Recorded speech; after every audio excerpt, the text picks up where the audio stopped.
The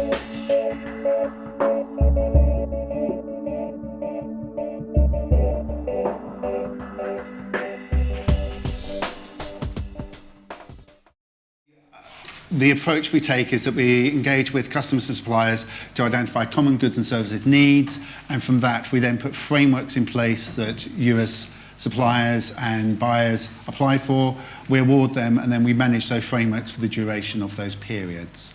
What I'm going to talk about now is what we do to encourage SMEs to actually bid for those frameworks.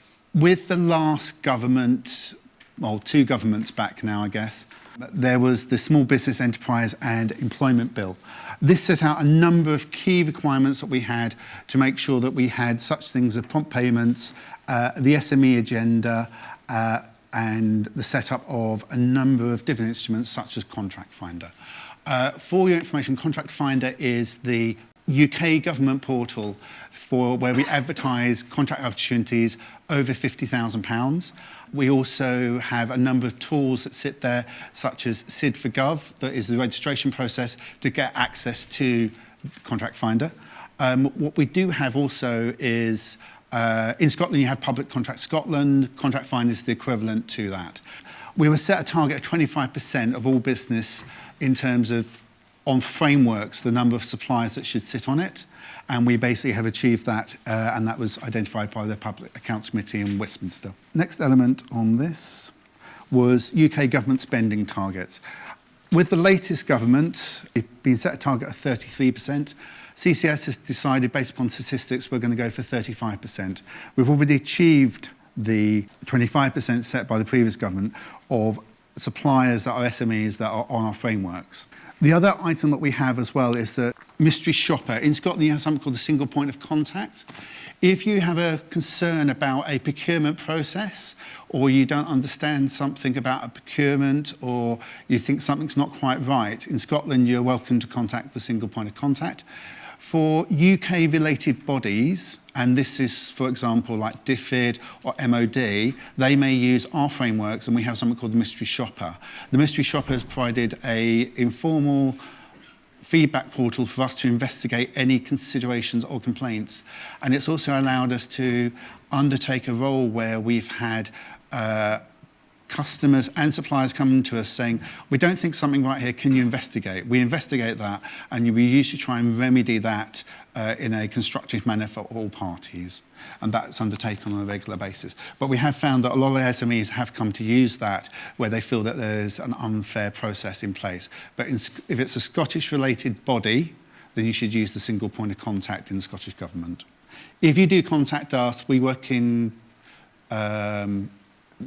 with each other. So if we get a case that comes to us that's not ours, we will refer that on to them and get them to contact you in that position. The target's moved to 33%. Just to remember, we put frameworks in place to allow others to buy. Each department in central government has their own target, and they set that at different levels.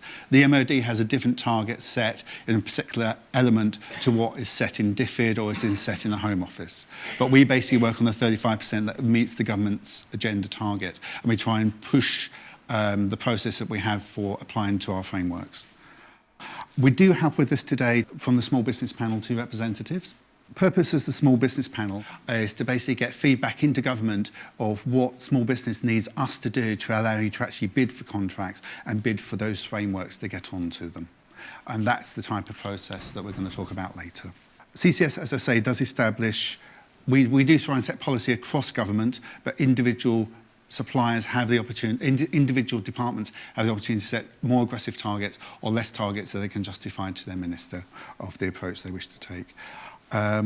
Moving the target is basically trying us to challenge the market to respond better and get more involvement. And CCS, we're here to listen and learn, to actually try and engage with the SME community to make sure that our frameworks reflect the ability for you to get onto them and make sure that they are of benefit to us. The other key point that we get to as well is that SMEs do bring innovation to the market where we don't see with some of the traditional big players. The other 2 points as well is that we have open contracting data. What we've done here is that through Contract Finder, Public Contract Scotland, any opportunity over 50,000 is advertised. Also, we've seen with local government in England that there has been a lot of sharing of data via their portals, so you can actually see where the contract spend and the actual spend data is taking place. And we basically monitor that to try and make sure that it's coordinated and that information is available to all parties. The other key point as well is that we are, with our 32 key suppliers, we're making sure that they pay their subcontractors within 30 days. And we know that cash flow is one of the big problems that can happen where you get a subcontracting opportunity and you suddenly find it's 90-day terms. We're encouraging everyone to get to a prompt payment position so the payments are made within 30 days. And there's activity and policy being drafted for that to push that forward. Okay, I'm going to now talk about what the area I work in that is in technology. To demonstrate some success that we've had, with G-Cloud, actually 85% of all suppliers on G-Cloud are actually SMEs. Now, there is an organisation called Government Digital Service. We work with them closely and we set up something called the Digital Marketplace. This was to basically try and get to a position that where we had digital services, they would be made available in a very much more market trading element rather than that through a structured framework that required a very high level of entry to get onto it. G-Cloud is usually refreshed on a 2-year period, and it's very much for the agile type of projects where G-Cloud provides the ingredients and Digital Outcomes and Specialists provides the resource to deliver those digital transformations. What we do find it's not for is for the large waterfall projects where you may have a particular process that has to be undertaken in terms of internal governance, for accounting or procurement processes. It is key to note, however, using G-Cloud or DOS, you still need to understand the public sector organisations' buying process and make sure it complies to that. The e-marketplace, digital marketplace, is just an element to make it easier to identify products and services that support that. The other elements that we do have, we just recently finished Tech Products 2 and Tech Services 2 has just gone live this month. We can identify that over 50% on both those frameworks are actually SME suppliers. On the Tech Services 2, we have 100 suppliers out of 160 what are SME based, and we believe that will bring a lot of innovation to the service space, technology services space going forward. 2 very quick points. We are doing a lot more consultation at the moment with customers and suppliers. What we are doing is we're publicising what our future opportunities are.